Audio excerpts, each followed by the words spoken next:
সবুজ পাতা হয় এবং আমরা শীতকালে এটা লাল হয়ে যায় এবং এটার নাম হলো আপনার পয়েনসেটি গাছ। আর দেখতে পাচ্ছেন পয়েনসেটি গাছটা করে ঝোপাল হয়েছে একটুকুন এবং অনেক সবুজ সবুজ পাতা এবং এটা আমরা শীতকালে দেখবেন লালে পরিবর্তন হবে।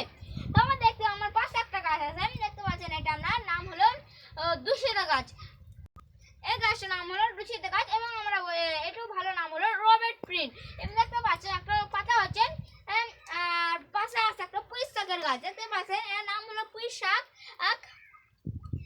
এবং আমি আমের গাছটা লম্বা আম এবং এটা আমরা দুই রকম এক গাছে দুই রকম ফল, একটা গোল গোল আম আর একটা লম্বা আম এবং পাশে আছে একটা পাতাবাহার। দেখতে পাচ্ছেন পাতাবাহার ছাগা বাগা কালার, কিন্তু এটা খুব সুন্দর পাতাবাহার। আর আমি দেখাচ্ছি একটা ইমলি